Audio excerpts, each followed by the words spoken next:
नमो विष्णुपादाय कृष्णपृष्ठाय भूतले श्रीमते कृतदाय अधिकारी इति नामिने।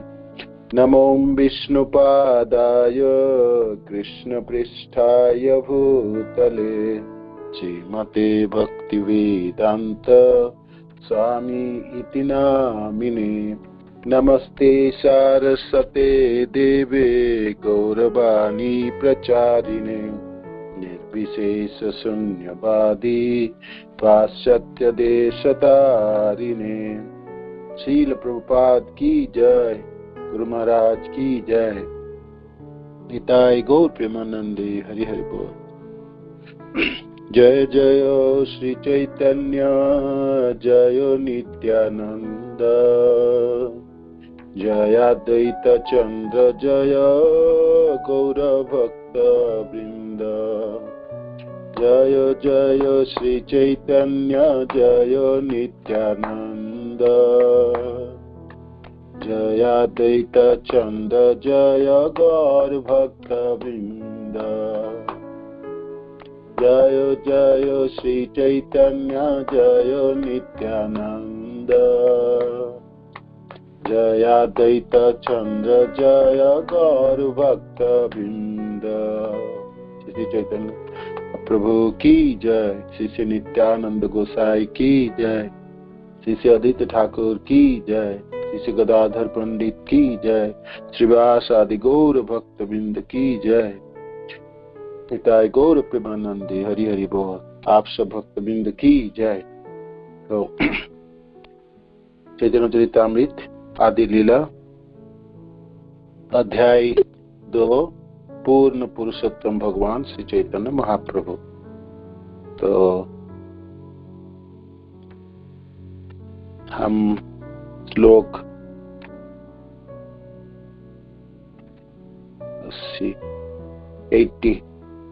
80 श्लोक तक हम पढ़े थे, व्याख्या भी सुने।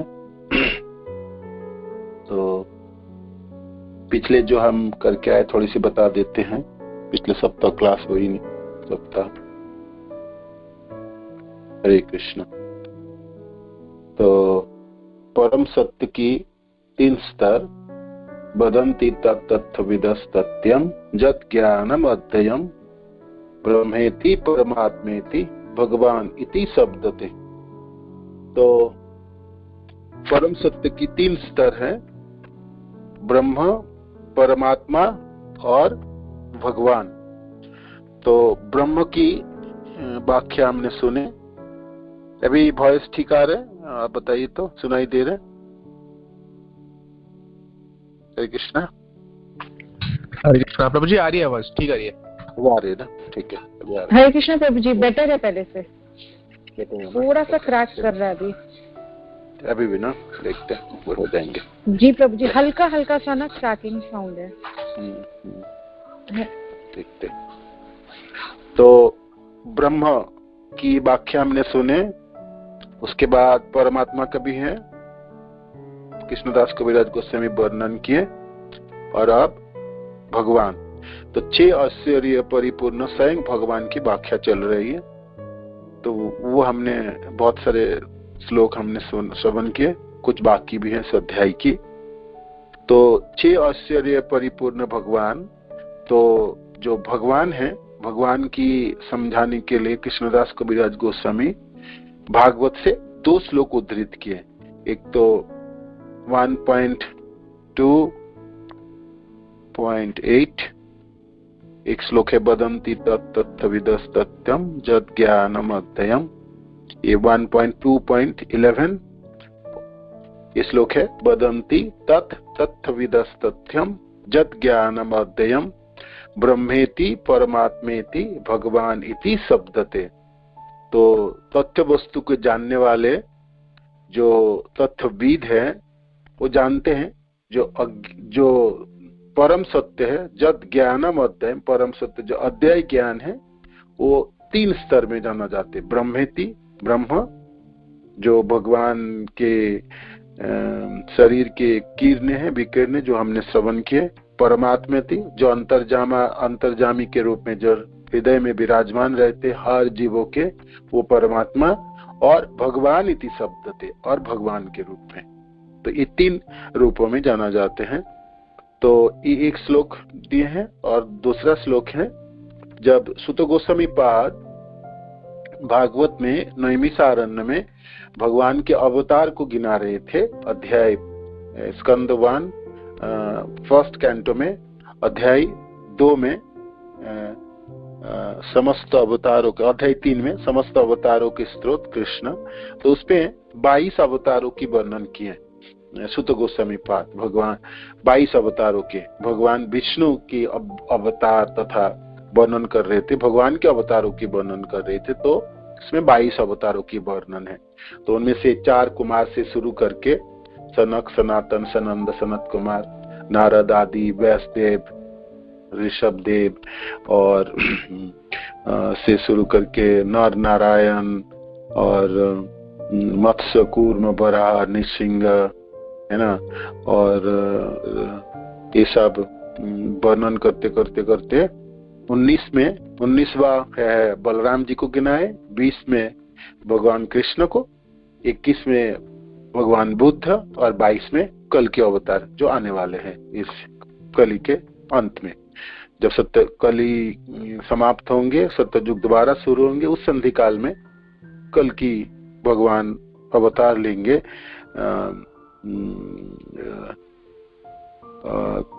उनकी विष्णु जोश के घरों में, जोशी फैमिली में आएंगे भगवान। उनके पिताजी के नाम जोशी होंगे, और किस जगह पे होंगे उस जगह के भी नाम है, वो है उस जगह के बहुत सुंदर एक सेकंड है, भागवत का एक श्लोक है, आपको बताता हूँ कल की भगवान कहाँ पर आएंगे। भागवत इतना सटीक है। भगवान बुद्ध जब भागवत की रचना की गई तब तक भगवान बुद्ध आए नहीं थे, तो भगवान बुद्ध कहाँ आएंगे, उनका माता पिता का क्या नाम होंगे और क्या कार्य करेंगे, वर्णन है। और ऐसा ही हुए। और फिर कल की भगवान के बारे में भी ऐसा वर्णन है, जे कल की भगवान जब आएंगे उसके ततो कलो संप्रवृत्ते सम्महायो सुरो दिशाम, ये तो बुद्ध भगवान बुद्ध की आई कल की में। अथा जो जुग संध्यायाम दस्यु प्रायेषु राजेषु, जब राजा लोग सब दस्यु हो जाएंगे, कोई नेता सब लोग चोर और सताने वाले हैं, सबको कष्ट देने वाले सब राजा दस्यु हो जाएंगे। जनिता विष्णु जसोसो नामना कलकीर जगतपति, जनिता विष्णु जसोसो, है ना। तो विष्णु जस के पुत्र होंगे, उनके पिता के नाम विष्णु जस होंगे, पुत्र होंगे उनके। विष्णु जस के पुत्र के रूप में कल की भगवान अवतीर्ण होंगे इस धराधाम में, और उस जगह के नाम है, श्रील प्रभुपाद जी लिखते टीका में, जे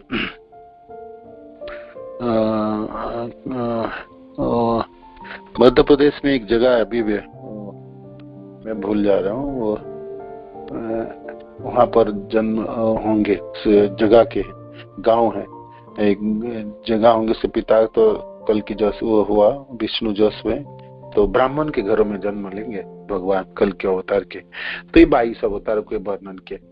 इस बार हम द्वारका टूर में गए, तो जहाँ पर वो त्रिवेणी संगम है, तो वहां पर एक लक्ष्मी नारायण के मंदिर है।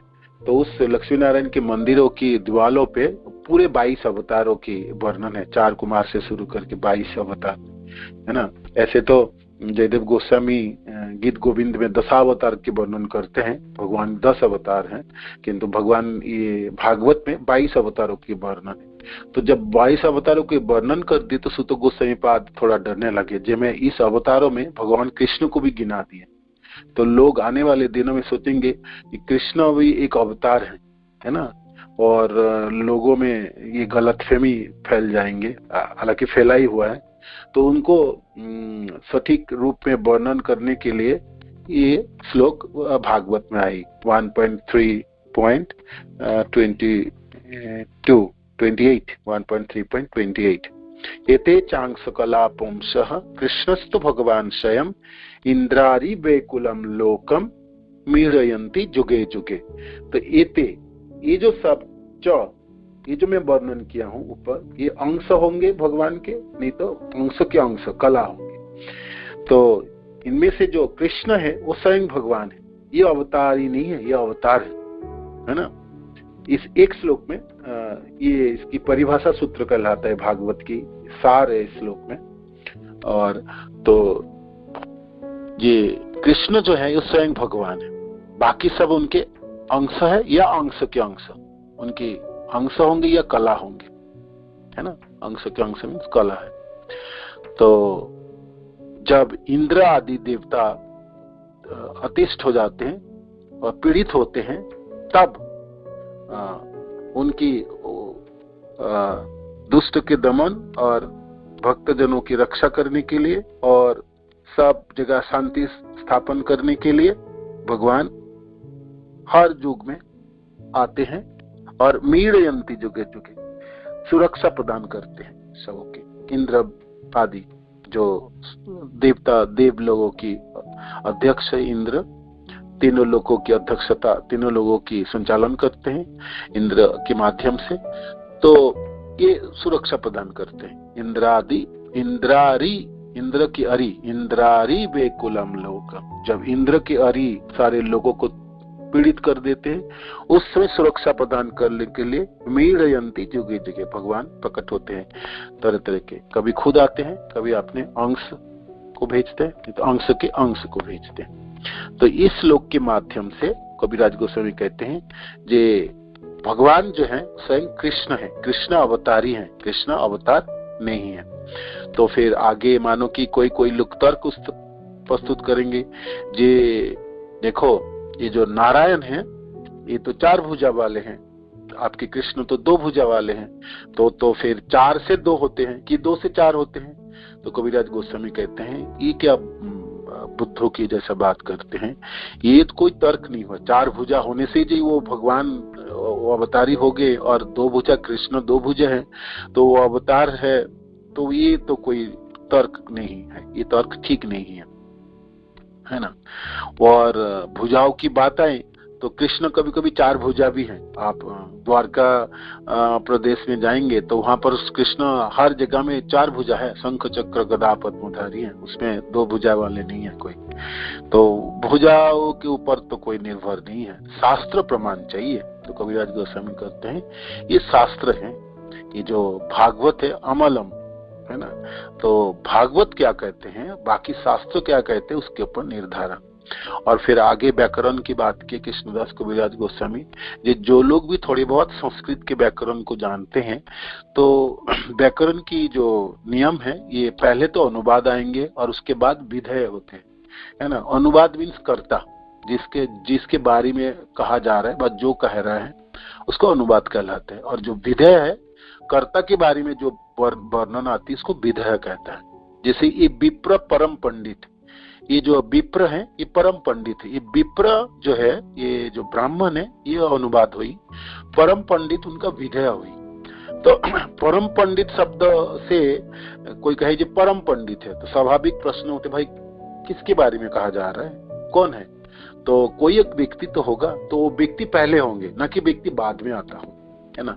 पर तो ऐसे तो ये जो एते शब्द है इस श्लोक की, एते चांस कलापम से, ये जो एते है ये एते अनुवाद है ना।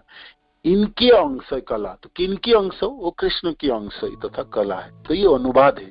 अनुवाद तो पहले आते हैं ना कि बाद में आते हैं। आप कहोगे जो भाई नारायण पहले आए और कृष्ण बाद में आए, ऐसे कैसे। अनुवाद पहले होंगे, आएंगे, उसके बाद में आते हैं विधेय है। तो एते च अंश कलापम सब कृष्णस्तु भगवान से में जो एते शब्द है ये कृष्ण के लिए प्रযোज्य है, ये अनुवाद है ना। और बाकी जो अंश या कला ये विधेय हुई, तो किसके अंश या कला, ये एते शब्द से जुड़ा हुआ है। ऐसे करके कृष्णदास कविराज गोस्वामी तर्क प्रस्तुत किए, व्याख्या किए और आगे बढ़ते हैं। तो ये सब हमने पढ़े और सुने, समझने की प्रयास किए। विधेय शब्द के बारे में वर्णन आई। और तेईचे यह अवतार सब हई ज्ञात, कार अवतार यही वस्तु अज्ञात। एते शब्दे अवतारेर आगे अनुवाद, पुरुषेर अंश पाछे विधेय संवाद। तो पहले एते शब्द से उद्देश्य अवतार की स्थापना होती है, तत्पश्चात पुरुष अवतार के पूर्ण अंश विधेय के रूप में आते हैं। अतएव कृष्ण शब्द आगे अनुवाद, स्वयं भगवत्ता पीछे विधेय संवाद। 82 श्लोक संख्या 82 से शुरू करते हैं आज। अतएव कृष्ण शब्द आगे अनुवाद, ये जो कृष्ण जो शब्द है ये अनुवाद है ना, कृष्ण जो अनुवाद है ये करता है, ये अनुवाद के स्थापन है। इनको आप बाद में नहीं कर स्थापन, ये विधेय की जगह में नहीं बैठा सकते हैं। स्वयं भगवत्ता पीछे विधेय संवाद, तो कृष्ण भगवान है और उनकी भगवत्ता विधेय है, विधेय। कृष्णेर स्वयं भगवत्ता इहा होइल साध्य, स्वयं भगवानेर कृष्णत्व होइल बाध्य। तो इससे यह प्रमाणित होता है कि श्री कृष्ण आदि भगवान है, इसलिए आदि भगवान अनिवार्य रूप से कृष्ण ही है। कृष्ण यदि अंश हईत अंशी नारायण, तबे विपरीत हईत सुतेर वचन। तो मानो कि कृष्ण अंश होता और नारायण अंशी होते, नारायण से कृष्ण आदि सब आते हैं, तो वे सुत गोस्वामी पाद की जो श्लोक है वो उन्होंने उसी उद्देश्य से वर्णन करते हैं। 88,000 ऋषियों के नैमिषारण्यम के सामने जब वर्णन कर रहे थे सुत गोस्वामी पाद, तो शास्त्रत्व वर्णन कर रहे थे। तो ऐसा नहीं है जो भाई थोड़े बहुत मैं गलती भी कर लूं और बोल दूं तो ये लोग क्या समझेंगे, नहीं। वहां पर जो बैठने वाले लोग सब शास्त्रज्ञ थे और 88,000 ऋषि जो इस संसार के सर्व गुणवान और शिरमोहर थे, है ना। उस भागवत कक्षा में ऐसा नहीं जो कोई सब न सीखिया थी, कुछ भी बोल के निकल जाए। तो कृष्ण यदि अंश हुई तो अंशी नारायण, और मानो कि कृष्ण अवतार होते और अवतारी स्वयं नारायण होते, तो फिर विपरीत हुई तो सुतेर वचन। तो सुत गोस्वामी का जो श्लोक है वो दूसरा होता, वो ऐसा तो नहीं होता नारायण अंशी जय स्वयं भगवान, तेह श्री कृष्ण ओइचे करित बखान। तो फिर कैसे श्लोक वर्णन होते, वर्णन ऐसा होता नारायण अंशी, अंशी तो नारायण है, से ही स्वयं भगवान, वो स्वयं भगवान तो नारायण है, ऐसे करके वर्णन होता। और तेह श्री कृष्ण, और उनसे श्री कृष्ण आए, ऐचे करित बखान, ऐसा व्याख्या होती है ना। सुत गोस्वामी पाद व्याख्या जब कर रहे थे तो ऐसे व्याख्या होते, मानो कि नारायण अंशी होते, नारायण स्वयं भगवान होते, नारायण अवतारी होते, तो इस श्लोक कैसे वर्णन होती, इस श्लोक ऐसे करके वर्णन होती नारायण अंशी जय स्वयं भगवान। कृष्णस्तु स्वयं भगवान नहीं होता, नारायण नारायणस्तु स्वयं भगवान, ऐसे ऐसे शब्द व्यवहार करते सुत गोस्वामी पाद। कृष्ण शब्द व्यवहार नहीं करते। कृष्ण मानो कि अवतार होते तो उनके जगह नारायण अवतारी होते, तो कृष्ण की जगह पे नारायण शब्द व्यवहार करते और नारायण के शब्द जगह पे कृष्ण शब्द व्यवहार होते। तो सुत गोस्वामी पाद तो ऐसा किए नहीं, सुत गोस्वामी पाद तो कृष्णस्तु स्वयं भगवान वर्णन किए हैं। तो इसीलिए यहाँ पर हमको ऐसे ही समझना चाहिए। फिर आगे कृष्णदास कविराज गोस्वामी कहते हैं जो शास्त्रत्व वर्णन है 88,000 ऋषियों के सामने वर्णन किए, और जो महात्मा जन है, जो उन लोगों में गलती नहीं होती, और भागवत में कोई गलत वस्तु की समावेश नहीं हो सकता। भ्रम प्रमाद विप्रलिप्सा कर्ण पाटव, आर्य विज्ञ वाक्य नहीं तो सी सब। भ्रम प्रमाद विप्रलिप्सा कर्ण पाटव, आर्य विज्ञ वाक्य नहीं दोषी सब। तो जो आर्य है, जो प्रामाणिक संत है, वो उसमें गलती नहीं होती। जैसे सामान्य मनुष्य हम सम में 4 गलतियां होती है, 4 दोष है हम में। क्या है? भ्रम, गलती करते हैं, है ना। जो ठीक चीज है कभी उसको गलत बताते हैं, गलती करते हैं। और इज ह्यूमन, मनुष्य है इसीलिए तो गलती होती है। तो हम हमारा अंधुर न जे हम गलती करते हैं, है ना। देवता, देव लोग जैसे देवता लोग गलती नहीं करते, इसलिए वो देवता है ना। मनुष्य मीन्स वो गलती करते हैं। कोई मनुष्य है और कहते जब मैं गलती नहीं करता हूँ, तो फिर वो मनुष्य नहीं, वो देवता है, देव है ना, या स्वर्गलोक है, या स्वर्गलोक के ऊपर के वासी जन है। तो भ्रम, हर मनुष्य में गलती होगी, भ्रम हो। दूसरी प्रमाद, गलती करेंगे, और दूसरा है भ्रम, प्रमाद में पड़ेंगे, माने उनमें दंड होगी, दंड उत्पन्न होंगे। ठीक है कि बेठीक है, ये सच है कि नहीं है, उसमें विप्रलिप्सा, धोखेबाजी, दूसरे को धोखा देने की प्रवृत्ति होंगे, है ना। अपने को हर मनुष्य में ये प्रवृत्ति है, जो दूसरे को हड़प लो, कैसे भी दूसरे को धोखा दो, दूसरे को नीचा दिखा दो, और मैं ही ठीक हूँ, मैं ही सबसे ज्यादा ज्ञानी हूँ, मैं ही सबसे बड़ा भक्त हूँ, या मैं ही सबसे बड़ा सेवक हूँ, होता है ना। तो ये हमारे खूनों में है, मानो कि ये इस संसार में आपके जीवन मिला, जन्म हुआ, तो ये धोखे देने की प्रवृत्ति रहता ही है ना। बोलेंगे एक, करेंगे एक, सोचेंगे और कुछ है, करते समय करेंगे और कुछ है, बोलते समय और कुछ बोलेंगे, निभाते समय और कुछ निभाएंगे। तो ये धोखेबाजी है, इसको विप्रलिप्सा कहलाते हैं, ये हर व्यक्तियों में होती है। और फिर करना पाटव, करना पाटव मैंने इंद्रियों की अपूर्णता है। जैसे आंख देख सकता है, किंतु आंख तब देख सकते हैं जब सूर्य की रोशनी होगी, सूर्य की रोशनी नहीं होंगी तो ये आंख रह के भी देख नहीं पाएंगे, अंधा है ना। जैसे अंधकार में रात्रि के समय हम देख नहीं पाएंगे, क्योंकि सूर्य नहीं है उस समय, सूर्य या सूर्य की रोशनी, जैसे इलेक्ट्रिसिटी हो या लंठन की हो व मोमबत्ती की हो, ये सूर्य की रोशनी की रूपांतर है, उसकी वजह से हम देख पाते हैं। तो आंख होते हुए भी हम नहीं देख पाएंगे, सूर्य नहीं होंगे, सूर्य की रोशनी नहीं होंगे। तो ये इंद्रियों की अपूर्णता है। दूसरे है, जैसे मैं इस घर में बैठ के, मंदिर में बैठ के क्लास दे रहा हूँ, तो उस दीवार के उस पार भी और मकान है और घर है, वहां पर दूसरे लोग भी रहते हैं, किंतु मेरा आंख इस दीवार को भेद करके नहीं जा सकता, किंतु दीवार के उस पार भी और कुछ वस्तु है, लोग हैं, और लोगों के घर है, वहां सामान रखे हैं, हम जानते हैं, किंतु मेरा आंख देखने में सक्षम नहीं है। ये इंद्रिय की अपूर्णता है हमारे इंद्रिय, किंतु सब कुछ धारण नहीं कर सकता, सब कुछ देख नहीं सकते, सब कुछ के अनुभव नहीं कर सकते, सबों को अपने बुद्धि में नहीं माप सकते। तो ये अपूर्णता है। तो ये सब में अपूर्णता है यहाँ पर। तो 4 दोष है ना। भ्रम, गलती करेंगे, प्रमाद शब्द है जो प्रामाणिक ऋषियों, त्रुटियां और मोह। पहला है भ्रम, त्रुटि, गलती करेंगे, और प्रमाद मीन्स मोहग्रस्त होता है ना, मोह, आसक्ति शब्द का होगी, कहो है ना, मेरा है, ये आपके हैं, ये मेरी हैं, ये उनके हैं, दंड उत्पन्न, दंड हो, मोह है, आसक्ति सब एक है। तो ये है ना, अपना पराया, है ना, अपने, मेरा पुत्र, मेरा जान, मेरा पत्नी, मेरा घर, है ना।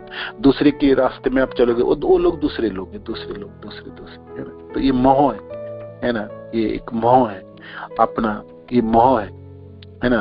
आत्मा के स्तर में होंगे तो वो उसमें मोह नहीं उत्पन्न होते। ब्रह्मभूते प्रसन्नात्मा न सोचते न कांक्षते। तो ये गलतियां है, एक त्रुटि है जीव है ना। हमारे असली जो स्वरूप है उसमें मोह नहीं होती है। जब स्वरूप को प्राप्त हो जाएंगे हम, उसमें मोह नहीं होगा। किंतु इस समय हमारे मोह के शरीर से आवृत है, तो शरीर से उत्पन्न हुए व्यक्ति जन ये सब लोग जिसके साथ हमने शरीर से जुड़े हुए, जिस घरों में जन्म हो, वो माता पिता है, मेरा पत्नी है, मेरा बच्चे हैं, है ना। तो ये एक मोह है, एक त्रुटि है। ये दूसरी प्रमाद है। और विप्रलिप्सा तो मैंने कहा धोखा देने के प्रवृत्ति, और करना पड़े अपूर्ण इंद्रिया, तो गलती करेंगे, मोहग्रस्त होंगे, दूसरे को धोखा देने की प्रवृत्ति होगी, और अपूर्ण इंद्रिया, ये 4 दोष है। किंतु जो संत है, जो आर्य है, उनके वाक्य में ये सब दोष नहीं होंगे, उनके वाक्य में ये सब दोष नहीं होंगे। प्रामाणिक ऋषियों के वचनों में त्रुटियां, मोह, ठगने की प्रवृत्ति तथा भ्रांत अनुभूति, इंद्रियों की अपूर्णता नहीं होती। श्रीमद् भागवत के अवतारों पुरुष के पूर्ण अंश की सूची दी गई है, जिसमें भगवान कृष्ण का नाम भी है। लेकिन भागवत में आगे बतलाया गया है कि कृष्ण का विशिष्ट पद पूर्ण पुरुषोत्तम भगवान के रूप में है। क्योंकि कृष्ण आदि भगवान है, अतएव तर्क एवं विवेक से पुष्टि होती है कि उनका पद सदैव सर्वोच्च है। यदि कृष्ण नारायण के पूर्ण विस्तार होते, श्रील प्रभुपाद के तात्पर्य, तो मूल श्लोक अलग ढंग से रचा गया होता। कृष्ण तो भगवान स्वयं, ये शब्द नहीं आता, अलग से रचा गया, तब निश्चय ही इसका क्रम उलट दिया गया होता। किंतु मुक्त ऋषियों के वचनों में त्रुटियां, मोह, छल, छद्म या अपूर्ण अनुभूति नहीं हो सकती। सुत गोस्वामी पाद में गलती नहीं हो सकती कि वो संत है और 100% महात्मा है और परंपरा से श्रवण किए, सुखदेव महाराज की भागवत कक्षा में श्रवण किए और सुखदेव महाराज के उनको शिक्षा भी प्रदान किए हैं और आदेश भी दिए, आने वाले दिनों में आप ही भागवत के सुनाएंगे। तो संत सुत गोस्वामी पाद जो है उस तरह के संत नहीं है जो गलती कर सकते हैं। तो 88,000 ऋषियों की सभा में नैमिषारण्य भागवत को वर्णन करते समय ये श्लोक मानो कि भगवान कृष्ण अवतारी ना हो के अवतार होते तो उलट के श्लोक की अर्थ उन्होंने उलट करके बोलते, ऐसा नहीं बोलते। तो श्रील प्रभुपाद जी लिखते हैं, श्रीमद् भागवत के सारे संस्कृत कथन दिव्य ध्वनियां हैं। श्रील व्यासदेव ने पूर्ण साक्षात्कार के बाद इन कथनों को व्यक्त किया है। बदरिका आश्रम में अपने गुरुदेव श्रील नारद जी से श्रवण किए और उन्होंने तप किए और तपस्या के बल पे इस दिव्य ध्वनि को उन्होंने अनुभव किए, हृदयंगम किए और उनके बाद संकलन किए और स्वयं भी भगवान कृष्ण के अवतार हैं। व्यासदेव जी भगवान के लेखनीय अवतार कहलाते हैं और 22 अवतारों में गिनाया जाता है श्रील व्यासदेव को। तो व्यासदेव में त्रुटि नहीं हो सकते, त्रुटि गलती नहीं कर सकते, वो सामान्य मनुष्य नहीं है। जो गलती कर दिया ठीक है, अब तो भ्रम, प्रमाद, विप्रलिप्सा, कारण, पाठ, चार त्रुटियां है तो मेरे में भी 4, व्यासदेव में भी 4 त्रुटियां थे। नहीं, संत वाक्य में व्यासदेव जैसे संत में त्रुटियां नहीं होती। श्रील व्यासदेव ने पूर्ण साक्षात्कार के बाद इन कथनों को व्यक्त किया है, अतएव ये पूर्ण है, क्योंकि व्यासदेव जैसे मुक्त ऋषिगण कभी भी अलंकार व्यवस्था में कोई त्रुटि नहीं करते।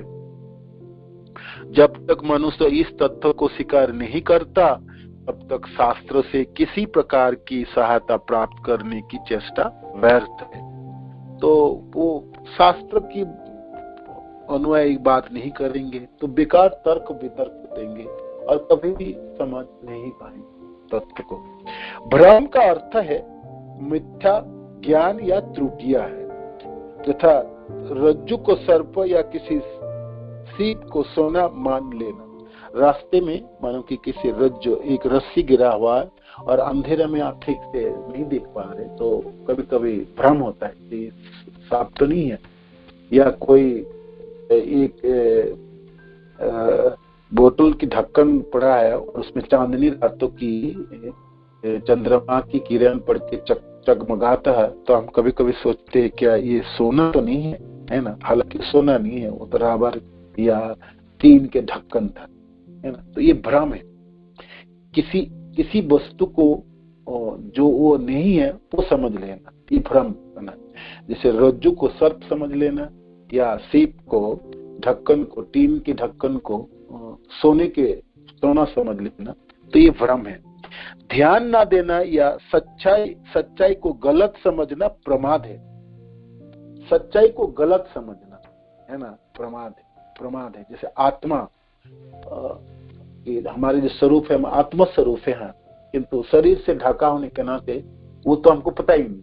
जो सच्चा वस्तु उसको पता ही नहीं, जो गलत वस्तु जो शरीर है उसी को पूरे जीवन भर ढोते हैं, उन्हीं को अपना मानते हैं और उन्हीं से जुड़े हुए लोगों को अपना मानते हैं, बाकी को कोई पता ही नहीं। तो ये भ्रम, ये प्रमाद हुई, ये प्रमाद है। विपरीत ठगने की प्रवृत्ति है। करना पाठ भौतिक इंद्रिया की अपूर्ण का सूचक है। ऐसी अपूर्णताओं के अनेक उदाहरण प्राप्त होते हैं। जो वस्तु बहुत दूरी पर है या अत्यंत लघु होता है उसे आंखें नहीं देख पाती, है ना। यहाँ तक कि मनुष्य अपने आंख की पलक को नहीं देख पाता। आंखों में पलकें हैं, पलक को हम नहीं देख पाते, है ना। जो उसकी आंखें के निकटतम है, और यदि उसे पीलिया जैसा रोग हो जाए तो उसे हर वस्तु पीली दिखाई देती है। जे पीलिया रोग हर वस्तु पीले जैसे दिखाई देते हैं। तो ये आंखों की बीमारी है। तो ये हमारे अज्ञानता है, अपूर्णता है इंद्रिया की, है ना। अपूर्णता है। इसी प्रकार कान दूर की आवाज नहीं सुन सकते। किसी एक रेंज की वेवलेंथ की कान सुनाई देते हैं, हर तरह की आवाज कान सुनाई नहीं देते, नहीं सुन सकते, है ना। चूंकि भगवान उनके पूर्ण अंश तथा स्वरूप सिद्ध भक्त दिव्य पद पर स्थित रहते हैं, और वे ऐसे अभावों से दिग्भ्रमित नहीं होते। तो जो आर्य है, जो संत है, जो दिव्य स्तर में स्थित है, जैसे श्रील व्यासदेव, श्रील सुखदेव गोस्वामी महाराज, श्रील सुत गोस्वामी पाद, तो ये सब संत आर्य ये दिव्य स्तर में नीत है। इनकी वाक्य में गलती नहीं हो सकती। जैसे श्रील कृष्णदास कबीरदास गोस्वामी, श्रील प्रभुपाद, है ना। तो ये सब लोगों में गलती नहीं होती, गलती नहीं। भ्रम में नहीं पड़ेंगे, प्रमाद कारण पाठ लिखता नहीं, है ना। तो कबीरदास गोस्वामी जोर दे रहे, ये जो इते चांस कलापम कृष्णस्तु भगवान स्वयं। तो ये श्लोक और नारायण अवतारी होते तो कृष्ण की जगह पर नारायण शब्द व्यवहार होते। कोई कहेगा भाई वो हो सकता है सुत गोस्वामी ने गलती कर दी है, तो कबीरदास गोस्वामी कहते नहीं, ये सब आर्य वाक्यम, ये लोग गलती नहीं कर सकते। ये दिव्य स्तर पे, दिव्य पदों पे है। सामान्य मनुष्य में जो त्रुटियां हैं, वो त्रुटियां उनमें नहीं है, वो नहीं। आगे बिरुदार्थ कह तुम्ही कहिते करो रोष, तुम्हारे अर्थे अभिमृष्ट विधेयांश दोष। तुम विरुद्ध बात करते, माने कोई तर्क कर रहे हैं जी भाई ठीक है, कृष्ण कह दिए तो क्या हुआ, तो कृष्ण की जगह नारायण लगा देते हम। नारायण अवतारी है ना। और चार भुजा को तो बताइए, चार भुजा को तो उन्होंने काटा। कहते अब आपने देखो, आपका बातों को मैंने काट दिया। जो तर्क कर रहे थे, जो दूसरे गोट के है और तर्क करते हो, तो जब आपको तर्क को मैंने काट दिया तो आप गुस्सा क्यों करते हो। कहिते करो रोष, तुम्हारे अर्थे अभिमृष्ट विधेयांश दोष। आपने जो व्याख्या किए, मैंने दूसरे पक्ष से जो व्याख्या किए, तो उसमें तो स्थान भ्रष्ट विधेय की दोष है। सामान्य व्याकरण, संस्कृत की व्याकरण की जो ज्ञान, जिनको सामान्य ज्ञान भी है, वो भी बोलेंगे जो भाई आप विधेयों के अनुवाद में क्यों बैठा रहे हो, है ना। आप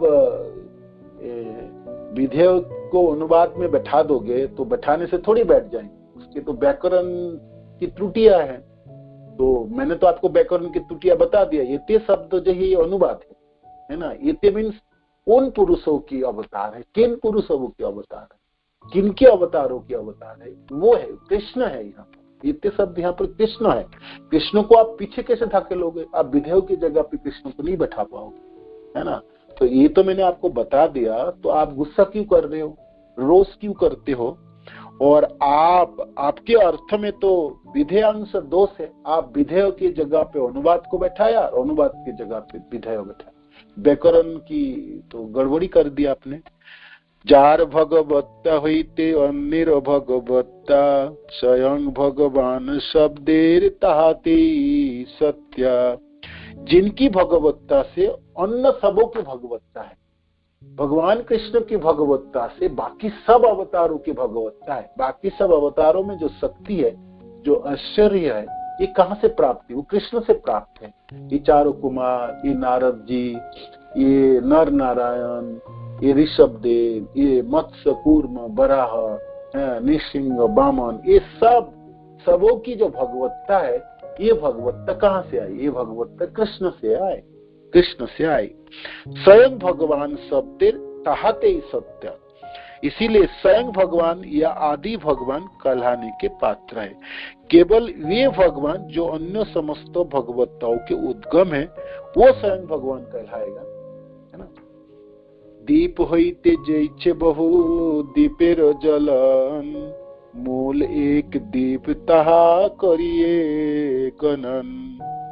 ठीक है, दीप होइते जैचे बहुत दीपेर जलन, एक दीप से, एक दिया से असंख्य दिया को प्रज्वलित किया जाता है, किंतु जो जिस दिया से बाकी सब दिया को जलाया गया वो तो उसको तो मूल दीप कहेंगे ना, है ना। जब एक दीपक से अन्य अनेक दीपक जलाए जाते हैं तो मैं उसे ही आदि दीपक मानता हूँ, मूल दीपक मानता हूँ, आदि दीपक मानता हूँ। श्रील प्रभुपाद जी तात्पर्य लिखते हैं, ब्रह्म संगीता में कहा गया है विष्णु तत्व या परम भगवान तत्व दीपक की भांति है, क्योंकि उनके विस्तार सभी प्रकार से मूल स्रोत के तुल्य होते हैं। एक जलता दीपक असंख्य अन्य दीपकों को जला सकता है, जो यद्यपि निकृष्ट नहीं है तो भी उस एक दीपक को मूल माना जाना चाहिए। भगवान के जितने भी अवतार हैं उनमें भी आश्चर्य है, और ऐसा नहीं है जो वो नगण्य है बा वो पृथक हो गया, किंतु मूल जो है, मूल तो सत्ता जो है वो स्वयं कृष्ण है, तो जिसमें अन्य सभी दीपक जला। इसी प्रकार पूर्ण पुरुषोत्तम भगवान विष्णु तत्व के पूर्ण अंशी में अपना विस्तार करते हैं, और यद्यपि ये समान रूप में शक्तिशाली होते फिर भी मूल शक्तिशाली भगवान ही उद्गम माने जाते हैं। यह दृष्टांत शिव जी तथा ब्रह्मा जी जैसे गुणावतार के प्राकट्य को भी व्याख्या करता है। श्रील जीव गोस्वामी के मतानुसार शंभु तत्व को जली से ढके दीपक के भांति है। शंभुस्त तमो अधिष्ठान तत्वात् कजलयम सूक्ष्म दीप शिखा स्थानीयस्य न तथा सामयम।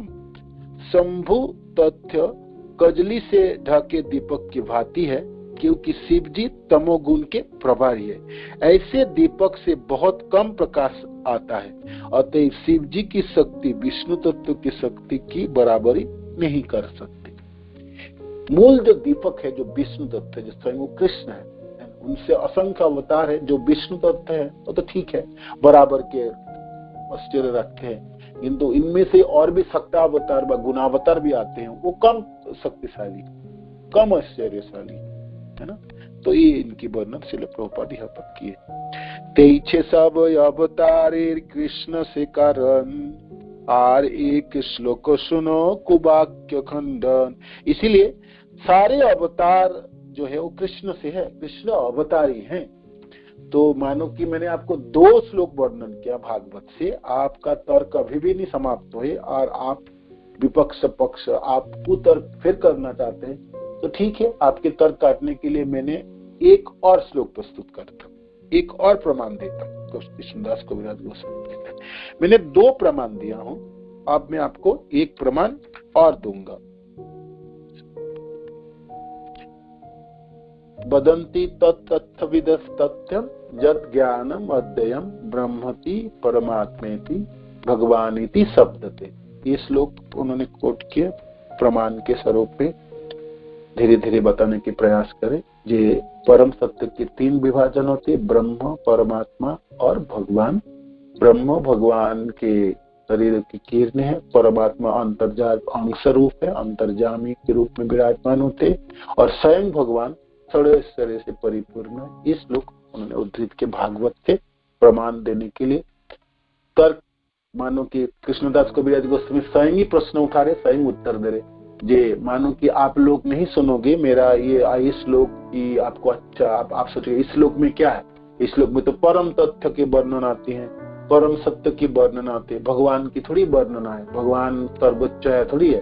तो ठीक है, भगवान कौन है वो भी आपको बता देते हैं। तो फिर उन्होंने एते चांग सकला पुंस कृष्णस्तु भगवान स्वयं इंद्रारी व्याकुलम लोक मीड़यंती जुगे जुगे 1.3.21 भागवत की प्रथम स्कंद की अध्याय 3 की 28 नंबर श्लोक उद्धृत की।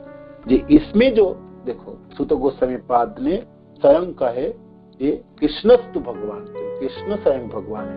कृष्ण को जो 22 अवतारों में कृष्ण को भी गिना दिए थे सुत गोस्वामी पाद। तो सुत गोस्वामी पाद सोचते हैं इनकी विश्लेषण होनी चाहिए, लोगों में गलतफहमी हो गई, इसलिए उन्होंने ये श्लोक उद्धृत। इसमें से स्वयं कृष्ण स्वयं भगवान है। और मानो कि कुतर्क देने वाले कहेंगे कि भाई नहीं, नारायण की 4 भुजा है, कृष्ण की 2 भुजा है, तो नारायण भगवान, कृष्ण तो उनमें अवतार। तो कहते हैं भुजाओं से देखने जाओ, ये तो कोई शास्त्रज्ञ नहीं है, तो कम बुद्धि वाले लोगों की बात आई है ना, तो अज्ञानी लोगों की बात है। फिर आगे कहते हैं जे जिनको व्याकरण की बात ज्ञान थोड़ा सा भी है, संस्कृत की अनुवाद पहले होंगी, विद्या बाद में। और मानो कि ऐसा नहीं होते, नारायणी अवतार भी होते तो कृष्ण की जगह पे नारायण व्यवहार होता है, ना कि कृष्ण व्यवहार होता है। तो ऐसे करके बहुत से लोगों के माध्यम से कृष्णदास कविराज गोस्वामी वर्णन किए और कुतर्क करने वाले की कुतर्क को काटे। अब कविराज गोस्वामी कहते हैं कि आपकी इस 2 श्लोकों में आपको शांत नहीं हुए आपके कुतर्क हो, तो मैं आपको एक श्लोक और उद्धृत करता हूँ, है ना। तो इससे आपके जो तर्क है वो आप शांत हो जाओगे और तथ्य वस्तु के समझने प्रयास करोगे। तो ये श्लोक भागवत के श्लोक हैं और श्लोक संख्या है, ये कैंटो दूसरी कैंटो की अध्याय 10 श्लोक संख्या 1 और 2। जो भागवत में जो 10 विषय वस्तु की वर्णन है वो ये श्लोक में है। उनमें से जो अंतिम विषय वस्तु है वो 10वां जो वो है स्वयं कृष्ण है। तो ये श्लोक उद्धृत करते हैं कृष्णदास कविराज गोस्वामी यहाँ पर। अत्र सर्ग विसर्गश्च स्थानं पोषणं मोदय मन्वन्तर ईशानु कथा निरोधो मुक्तिराश्रयो दशमस्य विशुद्धार्थ नवानि इह लक्षणम् वर्णयन्ति महात्मानः श्रुतेनार्थन चाञ्जस्य। अत्र सर्ग विसर्गश्च। तो इस श्लोक की व्याख्या हम कल करेंगे, समझ चलिए, ठीक है ना। तो आप थोड़ा सा पढ़ के रखिएगा, कल इनको वर्णन करते हैं, है ना। इस श्लोक के बाद ही ये अध्याय समाप्त हो जाएंगे, समाप्त कर लेंगे अध्याय, ठीक है ना। अत्र सर्ग विसर्गश्च स्थानम पोषणम ऊतय मन्वन्तर ईशानु कथा निरोधो मुक्तिराश्रयो दशमस्य विशुद्धार्थम नवानि इह लक्षणम। ये 10 विषय वस्तु की वर्णन है। इनमें से 9 विषय वस्तु की वर्णन इसीलिए किया गया वो 10वीं वस्तु को समझाने के लिए, नहीं तो सीधा 10वीं जो वस्तु उसको वर्णन हो जाता, उसी से सब कुछ हो जाता। किंतु 10वीं विषय को समझाने के लिए 9 लक्षणों के वर्णन आएंगे। वर्णयन्ति महात्मानो सुतेनार्थ चाञ्जस्य। इसमें से श्रीमद् भागवत में 10 विषय की वर्णन किया गया। क्या क्या 10 विषय है, कल विषय थोड़ा सा वर्णन करेंगे। श्रील प्रभुपाद के तात्पर्य भी है बहुत सुंदर, वो कल हम पढ़ें, ठीक है। और इस श्लोक कृष्णदास कविराज गोस्वामी के अंतिम श्लोक कोट करते हैं, भगवान के कृष्ण स्वयं भगवान हैं उनको समझाना, ठीक है। हरे कृष्ण। श्रील प्रभुपाद की जय, गुरु महाराज की जय, निताय गौर प्रेमानंद। हरे हरि बोल। तो किसी को कोई प्रश्न है तो पूछ सकते हैं, कोई कुछ ऐड करना चाहते कर सकते, प्लीज। हरि बोल।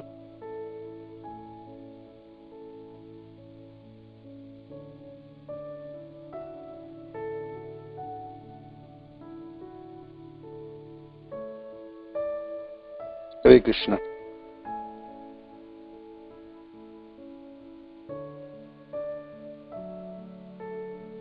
किसी को कोई प्रश्न है? जितना आज हमने पढ़ाई की है।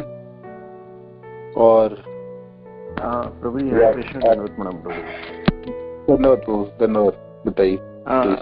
हाँ प्रभु जी नमस्कार। अच्छा प्रभु जी, ये आज के जो श्लोक में आपने जो ये बताया ना इंद्रिय, वो थोड़ा मुझे थोड़ा बताना। इंद्रिय के शत्रु वो लिखा हुआ है ना, मतलब वो समझे नहीं। इंद्र के शत्रु, इंद्र के शत्रु, इंद्रारी, इंद्र के अरि मीन शत्रु है। एते चांस कला पुंस कृष्णस्तु भगवान स्वयं इंद्रारी वेकुलम लोक। इंद्र के इंद्र अरि मीन शत्रु है। तो इंद्र जो राजा इंद्र है ना, जो स्वर्ग लोक में राजा इंद्र के अरि। जब इंद्र तो के कौन शत्रु, मतलब उनके कौन इंद्र के अरि जो असुर है, जो राक्षस है, असुर लोग हैं, जो राक्षस लोग हैं, जब वो लोग उनके शत्रु बनते हैं और पूरे त्राही मचा देता है, तब भगवान प्रकट होते हैं। भगवान या भगवान के अवतार प्रकट होते हैं इंद्रारी वैकुलम लोक का, है ना। जैसे जितने भी राक्षस है ना, तो जो असुर लोग जो प्रकट होते हैं और फिर स्वर्ग लोग जीत लेते हैं, और स्वर्ग लोग फिर देवता भाग जाते हैं, है ना। और देवासुर के संग्राम, असुरों के साथ जब लड़ाई होती है, तो तब भगवान धर्म को स्थापन करने के लिए देवता लोगों के साथ देते हैं, सहायता करते हैं। जैसे समुद्र मंथन के समय भी बात का आप, है ना, भगवान 3 अवतारों में आए, धन्वंतरी और अजीत भगवान आए और मोहिनी रूप धारण किए। तो भगवान कब प्रकट होते हैं? जब इंद्र तथा देवता लोग को पीड़ित कर दिया जाता है, बेकुल हो जाता है वो लोग, तो अपनी जगह से अब भाग जाना पड़ता है। किनके वजह से? असुर लोग के, उनके शत्रुओं की वजह से, असुरों की, राक्षसों की वजह से, असुरों की वजह से, है ना।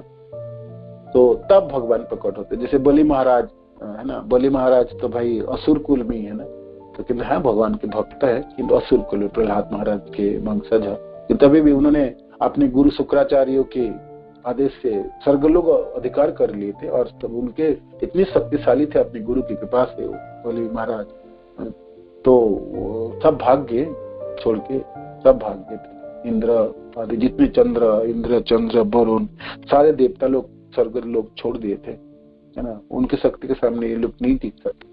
तो फिर बाद में भगवान उपेंद्र बन के आए ना, कश्यप ऋषि अदिति माता के घर पे आए भगवान बटु कृष्ण, है ना, बामन के रूप में आए, अपने बड़े भाई के राज्य दोबारा वापस कर दिए। बलि महाराज के यज्ञशाला में पधारे भगवान बामन, और वो जो छीन लिए थे वो सब वापस ला दिए इंद्र के पास, इंद्र को वापस ला। तो भगवान प्रकट होते, भगवान या भगवान का अवतार। ये इंद्रारी शब्द है, इंद्र के अरि मीन शब्द। ठीक है प्रभु, हरि बोल प्रभु जी, धन्यवाद प्रणाम। थैंक यू हरे कृष्ण, हरे कृष्ण, हरे कृष्ण। तो कल हम हरे कृष्ण प्रभु, धन्यवाद प्रणाम। धन्यवाद प्रभु, बताइए जी। मुझे आपने बताया कि अगर कोई भगवान विष्णु को भगवान कृष्ण से भी बड़ा मानते हैं और 4 भुजाओं का कोड करते हैं, तो प्रभु अगर हम उनको ऐसा आंसर देते हैं कि अगर आप 4 भुजाओं को लेके विष्णु को अवतारी मान रहे हो तो आप मूर्ख हो और बुद्धि वाले हो, तो प्रभु अगर वो लोग लॉजिक की बात करेंगे तो फिर प्रभु उसमें क्या आंसर दे सकते हैं हम? अगर वो ऐसा बोलेंगे कि आप हमें यार लोग बुद्धि वाला कर रहे हो, लेकिन हम अपने आप हम ऐसा नहीं मानते कि हम कम बुद्धि वाले हैं, आप लोग कम बुद्धि वाले हो। तो अगर कोई इस तरह का आर्गुमेंट करते हैं तो फिर हम प्रभु जी कैसे आंसर कर सकते हैं उन लोगों को? तो उसके लिए कृष्णदास कविराज गोस्वामी श्लोक उद्देश्य शास्त्रों की है। शास्त्र में क्या वर्णन है, शास्त्रत्व बात होनी चाहिए। आप शास्त्रों के संबंध में आप प्रमाण के रूप में क्या देना चाहते हैं? सबसे बड़ी प्रमाण वेद थे। वेदों में क्या प्रमाण आप बताओ? जो वेदों के जो सार वस्तु भागवत है, अमलम भागवत में क्या बात आती है? तो भागवत में यहाँ कहाँ लिखा गया जब नारायण अवतारी है? किस जगह पे, कौन सा श्लोक में लिखा है? अब ऐसा कोई श्लोक उद्धृत कर सकते हैं क्या जब नारायण अवतारी है? ठीक है, नारायण 4 भुजा वाले हैं, आप बोलते हो 4 भुजा वाले, जो 4 भुजाएं हैं वो उसमें भगवत्ता ज्यादा होती है मानो कि आपके हिसाब से, तो आप ऐसा कोई श्लोक कोट कर सकते हो, उद्धृत कर सकते हो जिसमें उनको भगवान कहा गया और वो अवतार ही कहा गया और बाकी उन्हीं से सब अवतार आते हैं, तो आप बात कीजिए। तो वो नहीं कर पाएंगे किसी वेदों में, किसी भी शास्त्र में ऐसा नहीं है। हाँ, जब आपकी बारी आएंगे तब आप भागवत के श्लोक कोट कीजिए जो कृष्णदास कविराज गोस्वामी वर्णन किए 1.3.20 रहते चांद सकलापम कृष्णस्तु भगवान, स्वयं कृष्ण भगवान है। कृष्ण शब्द यहाँ पर व्यवहार हुई, यहाँ पर नारायण शब्द व्यवहार नहीं हुई। नारायण भगवान होते और उन्हीं से सब अवतार आते, तो इसमें नारायणस्तु भगवान स्वयं ऐसे लिखा जाता है ना, तो वो तो लिखे नहीं। और सुत गोस्वामी पाद जानबूझ के गलती कर रहे, ऐसा बात नहीं है। भागवत की संकलन स्वयं व्यासदेव की है, जो भगवान के अवतार है, स्वयं भगवान कृष्ण ही है ना अवतार है, लेखनी। तो ये आर्य वाक्य है, इसमें तो गलती हो नहीं सकते, तो उनमें त्रुटियां नहीं होती, 4 त्रुटियां ये दे सकते हो। और फिर ये 4 भुजा की बात आई तो कृष्ण कितने बार 4 भुजा दिखाए, ऐसे दिखा जाए तो, है ना। शंख चक्र गदा पर भी द्वारकाधीश के रूप में कृष्ण स्वयं 4 भुजा है। सपोज 4 भुजा में ही आप होगी 4 भुजा होने से भगवान मान लेते, तो कृष्ण तो 4 भुजा में द्वारकाधीश के रूप मान लो। फिर आप मानो कि भुजाओं के ऊपर आपकी तर्क है, तो 4 भुजा तो कृष्ण की भी है, ये लो 4 भुजा, है ना। भगवान कृष्ण द्वारकाधीश के रणछोड़ राय के रूप में 4 भुजा वाले हैं, शंख चक्र गदा, तो फिर वो भगवान है, तो मानो 4 भुजा ही आपको भगवत्ता साबित करता, तो ये 4 भुजा, ऐसे करके तर्क दिया जा सकता है ना प्रभु, ऐसे करके दिया जा सकता है। शास्त्र तो होनी चाहिए, शास्त्र में क्या है, वेदों में क्या है, भागवत में क्या है, चैतन्य चरित्र आदि ग्रंथ में क्या है, भगवान के जो वरिष्ठ भक्तजन हुए उन सब क्या, माधवाचार्य, रामानुजाचार्य, है ना, स्वयं शंकराचार्य मानो कि अद्वैतवाद के भी, किंतु उन्होंने भी कहा क्या किया, उन्होंने भी किया भज गोविंदम गोविंदम भज मूढ़मते, गोविंद की भजन कर है, उन्होंने भी कहा। तो जो बड़े बड़े भक्त हैं, जो आचार्य है, जो है हर दूसरे संप्रदाय की भी हो, तो उन लोगों ने भी कहा था। तो कृष्ण स्वयं भगवान है, तो ये सब शास्त्र वर्णन की है, उनकी जो समस्त भक्तजन ये वर्णन किए, और जो आचार्य वो भी कृष्ण को भगवान माने। आप माने ना माने तो क्या फर्क पड़ता है ना। आपकी बुद्धि व आपकी ज्ञान तो व्यासदेव जी के ऊपर तो नहीं हो सकते ना, या रामानुचार्य व माधवाचार्य, है ना, इन लोगों के ऊपर, उससे भी ऊपर ज्यादा ज्ञानवान तो आप नहीं हो सकते हैं। चलो प्रभुपाद ऐसे करके वर्णन करते हैं ना, तर्क प्रस्तुत करते हैं, तो ये तर्क हम दे सकते हैं जे भाई आपकी जो ज्ञान है, आपकी बुद्धि आप कहाँ से ला रहे हैं और किस चीजों को उद्धृत कर सकते हैं। वो जहां से भी उद्धृत करेंगे कहाँ से लाएंगे, है ही नहीं ऐसे कुछ, और करेंगे भी तो सुने तो सही कहाँ से लोग कोट कर और क्या श्लोक को उद्धृत कर, आप तुरंत उसको पकड़िए, श्लोक कहाँ से लाए आपने, क्या इसका बेसिस है, कौन सा शास्त्र में वर्णन है और किनकी द्वारा प्रतिपादित है, कौन आचार्य उनको सत्य माने व्याख्या किए हैं। नहीं तो आपके पास, हमारे पास तो हजारों के बड़े बड़े आचार्य लोगों ने, भागवत के श्लोक में गलतियां हैं ऐसे तो कोई बोल ही नहीं सकता, है ना, किसी के साहस तो हो ही नहीं सकता जो भागवत में भी श्लोक में भी गलत वो दिखा है ना। तो बहुत सॉलिड तर्क दे सकते हैं, ऐसा नहीं है। हम ये सब जो कृष्णदास कविराज गोस्वामी जो यहाँ पर वर्णन किए हैं उनमें कोई भावुकता है, भाई हम गौड़िया संप्रदाय हैं और हम तो ठीक है, हम कृष्ण को भगवान मानते हैं, आप लोग ना मानो तो क्या, हम मानते हैं, हमारा भावना है, भावना नहीं है, आवेग नहीं है, हम भावुक नहीं है, ये शास्त्रत्व है। और उनमें आप इस श्लोक को देखिए, इनकी अलंकार देखिए, उनमें जो व्याकरण बाद में कृष्णदास कविराज गोस्वामी कहते हैं ना, ये इतने शब्द है और आप इसके जगह पे कृष्ण को आप हटा दो, कृष्ण को हटा के ये सब क्या अर्थ साबित होता है। विधेय को तो आप अनुवाद भी नहीं ला सकते हो ना, थोड़ी सी भी व्याकरण की ज्ञान है। तो इस श्लोक में मानो कि इतने शब्द में आपने पुरुष कहाँ है, पुरुषार्थ कहाँ है ना, पुरुषार्थ कहाँ है। तो ऐसे करके तर्क प्रस्तुत किया जा सकता है, क्यों नहीं जा सकता, और उनको बिल्कुल चुप किया जा सकता। वो ला ही नहीं पाएंगे, कहाँ से लाएंगे? वो बोलेंगे जी मैं नहीं मानता। हाँ ठीक है, नहीं मानता तो ऐसे कोई, वो तो अलग बात है। वो तर्क देने वाले की मानो कि वो शास्त्र संबंध वर्णन ना करके वो जबरदस्ती जेद पकड़ ले, मैं तो मानूंगा कृष्ण भगवान, मैं तो और किसी को मानूंगा। तो मानो भाई, तो तुम अपने कुएं में मेढक बन के रहोगे तो रहो, तो कौन आपको मानता। किंतु जहां तक बड़े बड़े आचार्य, बड़े बड़े जन जो है, जो महात्मा है, जो आर्य है, वो लोग सब क्या वर्णन थे हमारे पास, ये सब चीजें, ये 3 श्लोक तो बिल्कुल कटा है। बदंती तत्विदस इति चांसकला तुमसे अत्र सर्ग विसर्ग, ये तीनों श्लोक वर्णन कर दे और ठीक से वर्णन कर दे तो किसी को भी आप चुप करा सकते हो।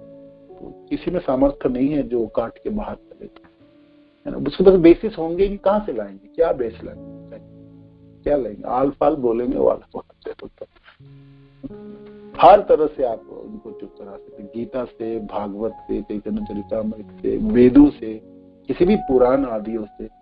कृष्ण को काटने का सामर्थ्य किसके है, किसके पास, वही बताइए। कृष्ण के भगवत्ता को काट दे, इसमें कौन काट सके?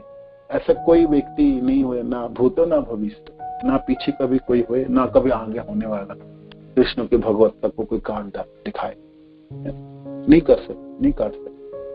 कितना भी कुतर्क प्रस्तुत करना, कितने भी, कहां से लाएंगे, बेसिस रहेगा ही नहीं। इसमें ये नहीं बात हम लोग जीत जाएंगे, बात है जीतना ही जीतना, ये तो होना ही है। इसमें थोड़ी सी भी संख्या नहीं होनी चाहिए। हम भगवान कृष्ण भगवान नहीं है, उनमें उतने बल नहीं है, जो नहीं है वो प्रमाण कर पाए, कर ही नहीं सकते, वो कर ही नहीं सकते। कितने ज्ञानी क्यों ना हो और कितने विदग्ध व्यक्ति क्यों ना हो, वो कर ही नहीं सकते जो कृष्ण भगवान नहीं, उसको प्रमाण कोई भी नहीं कर सकता। ये तो पत्थर में आप लिख के रखिए, कृष्ण भगवान नहीं है, इसको कोई करके दिखाए, कोई भी नहीं कर सकता, वो कितने ज्ञानी क्यों ना, है ना। शंकराचार्यों को लोग खड़े करते हैं, जो देखो निराकार मानते हैं, अद्वैत है ना, निराकारी मानते हैं, वो तो भगवान के आदेश थे उनको, जो तुम ऐसे करके प्रचार करोगे, कितना अपने हृदय तो ना माने, है ना। वो भक्त है भगवान कृष्ण के, वो कैसे माने?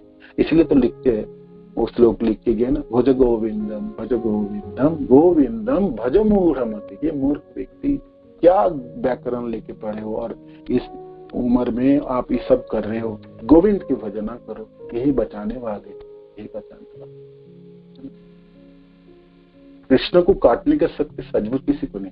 कृष्ण के भगवत्ता को काट दे, ऐसा कहाँ से लाएगा वो शक्ति, कहाँ से शास्त्र लाएगा? हो गई भी उसके पास कुछ वो ना, वो व्यक्ति बेशक स्वर्गलोक की क्यों ना हो, वो ब्रह्मलोक की क्यों ना हो। किसी दिन कोई ब्रह्मा बन के भी कहे, ब्रह्मा बन जाए, ब्रह्मा के जैसे शक्ति हो, और कहते मैं कृष्ण को भगवत्ता ना मानू, तो वो किस बेसिस पे प्रूव करेगा, कहाँ से लाएंगे? है नहीं किसी जगह पे ऐसा शास्त्र जो कृष्ण के भगवत्ता को काट दे, है ना। ना कभी हुए, ना आप होने वाले, और आने वाले दिन में तो होंगे। हरे कृष्ण। थैंक यू प्रभु जी, थैंक यू प्रभु। प्रभु जी मेरा एक और क्वेश्चन है प्रभु, थोड़ा सा क्लास से हटके है। प्रभु जी ये जो सर्वसाक्षी प्रभु जी है, तो उनका मुझे किसी डिवोटी ने मैसेज ट्रांसफर किया था, तो वो लिखते हैं कि the person you will be in 5 years is based upon the books you read and the people you surround yourself with today। तो प्रभु जी मतलब 5 साल के बाद आप कैसे होगे, ये डिपेंड करता है कि आप अभी कौन सी किताब, कैसी किताब पढ़ रहे हो और कैसे लोगों का संग कर रहे हो। तो प्रभु जी बहुत अच्छा लगा, प्रभु जी इसके बारे में आप कुछ एक्सप्लेन करेंगे तो बहुत अच्छा रहेगा। ये हम कल करेंगे, आप भी कर देना थोड़ी सी, है ना। हम जैसे चैतन्य चरितामृत आप पढ़ने और श्रवण कर रहे, आप अपने जीवन में चैतन्य चरितामृत पूरे पढ़ लेंगे और पूरे श्रवण कर लेंगे, तो आप में ऐसे दक्षता उत्पन्न होगी और आप बिल्कुल आप क्लियर होंगे, आप में कोई द्वंद ही नहीं रहेंगे, कोई आप में कोई द्वंद नहीं हो सकता, है ना। आप बिल्कुल क्लियर, आपकी भावना होगी और हर वस्तु को समझने में समर्थता होती। भागवत जो है, वो जो ग्रंथ है, उनकी समझने में शक्ति चाहिए। उनमें भागवत में तरह तरह के तथ्य वर्णित है, तो उसमें से सार वस्तु क्या वो आप ग्रहण कर पाएंगे, समझ पाएंगे। तो इसको कल एक बार और वर्णन कर देंगे, आप भी खुद भी बता देना, है ना। तो जो हम चीज पढ़ रहे हैं, जैसे गीता, भागवत और चैतन्य चरितामृत, हम इस 3 मूल ग्रंथ है ना, इस 3 मूल ग्रंथों को आप पढ़ेंगे, श्रवण करेंगे, मनन करेंगे, तो बाकी आपकी भावनाओं, आपकी साधन, आपकी व्याख्या, आप सब इसी के ऊपर आधार होगी, तो फिर आपकी जीवन भी ऐसे होंगे, है ना। आप गलत दिशा में नहीं जा सकते, गलत भ्रम आपसे हो ही नहीं सकता, क्योंकि ये आर्य वाक्य है, आर्य वाक्य। तो और एक वस्तु, जो किस भक्तजनों के साथ आप संग कर रहे हो, है ना। मानो कि हर साधक को वैष्णव एटिकेट में कहता है ना, जो आपके हर समय आप अपने जैसे भक्त के साथ संग करो, आपके जैसे ही, तो फिर आपकी प्रगति रुकेंगे। आपको वरिष्ठ भक्त के संग करनी है, और आपके स्तर के भी लोगों के साथ, और कनिष्ठ जनों को अपनी कृपा करोगे, स्नेह दोगे, ममता दोगे। तो आपके संग भी, आपको संग करते समय आपको कुछ करना है, जब मैं कुछ सीखूं, तो सीखने के लिए आपको उन लोगों से संग करेंगे जिससे आपको सीखने के लिए मिलता है।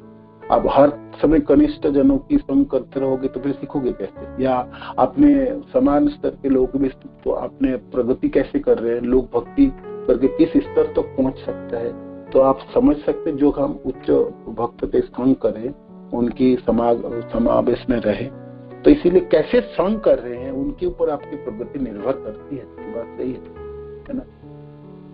और कितने दिन संग करे उसके बाद ही फल पता चलेंगे ना आपको। हर तरह से हम आपने मानो कि एक जैसे आप कीर्तन कर लिए, थोड़ी बात सुन लिए, बस 4 नियम फॉलो कर रहे, 16 माला जप लिए, ठीक है, ये भी साधन है। किंतु लोग साधन करके कहाँ तक पहुंचना है, कृष्ण प्रेम प्राप्ति करनी है। जिन लोगों ने प्राप्त किए हैं उनकी क्या भावना है, कैसे किस स्तर में वो लोग जीते हैं, कैसे चलते हैं, क्या बोलते हैं, है ना। स्थित भाग्य है ना, स्थित प्रज्ञ शब्द है ना, कैसे चलते हैं, कैसे बोलते हैं, कहाँ रहते हैं, कैसे रहते हैं। तो भक्त जो उच्च कोटि के भक्त हैं, जो वरिष्ठ भक्त हैं, उन जनों को हम देखेंगे, उनमें कितनी प्रेम उत्पन्न हुआ, है ना। तो कहाँ से उत्पन्न किया, कैसे करके कर लिया, तो मनो में एक आशा रहेगा ना, देखो कितने सुंदर भक्त है, कितना सुंदर प्रेम, कृष्ण प्रेम प्राप्ति की, कैसे सुंदर व्यवहार करते जनों से, और कैसे बातें हैं, है ना, किसे मीठे बोली बोलते। तो वो सब हम देखेंगे तो ना मन में अभिलाषा जागेंगे सीखने के लिए, और प्रयास करेंगे उस स्तर तक पहुंचने के लिए। हम उन लोग को देखे ही नहीं, उनसे सुने ही नहीं, कभी कभी संग भी नहीं किए, तो फिर हमारा मन में इच्छा भी नहीं जागेगी। हम सोचेंगे हाँ ऐसे ही भक्ति ठीक है, भक्ति के ऐसे स्टैंडर्ड है, सुबह उठो, 16 माला जप लो, 4 नियम फॉलो कर लो, अति विग्रह सेवा कर लो, गा लो, वैष्णव अपराध 10 हो लो, ठीक है, ये बस चलो। देखने से, है ना, तीर्थ भ्रमण करने से, साधुओं के संग करने से, अपने वरिष्ठ जनों से कैसे भक्ति की तब पता होगी, तब न पता जे भक्ति की स्तर कितने गहरा होते। मैंने कहा ना, ये दूर में मैंने गया तो एक भक्त, आप तो याद आता, जो गौड़िया संप्रदाय के होंगे जरूर, उन्होंने मेरे को प्रश्न किया, जो प्रभु जांचना जब है, कुछ चीज मांगते हैं तो ये जांचक होता है। तो जांच, जैसे एक भक्त है, भक्त कुछ नहीं मांगता, कुछ ना मांगता, क्या मांगता है, प्रेम, कृष्ण प्रेम प्राप्ति करने के लिए, व कृष्ण दर्शन का भी, ये भी तो एक जांचना है। तो वो भी तो एक भिखारी के पद हुई।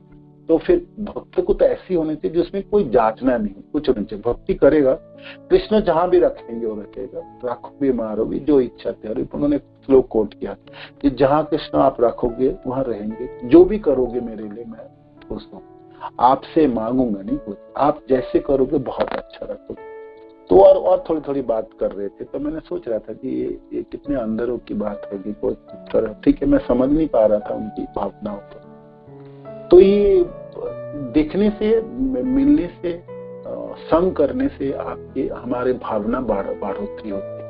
ये भक्ति लोग कितनी सुंदर करते हैं, कितने अच्छी तरह से निभाते हैं और कितने गहरा है ना। तो ये संग से पता होती है, संग से प्राप्ति होती है। तो बात ये 5 साल के संग के बाद ही पता चलता, या 10 साल के संग से पता चलता कि क्या आपकी भावना है, क्या आपकी प्राप्ति। इसको और भी वर्णन कर सकते हैं आप, कल थोड़ा और बता देना, आप तो जानते हो। हरे कृष्ण, हरे बोल, जय प्रभुपाद जय, जय निताय गौर प्रेमानंद, हरि हरि कृष्ण। श्यामानंद प्रभु जी की जय। वंशाकल्पतरुभ्यश्च कृपा सिन्धुभ्यैव च पतितानां पावनेभ्यो वैष्णवेभ्यो नमः। गुरु महाराज की जय।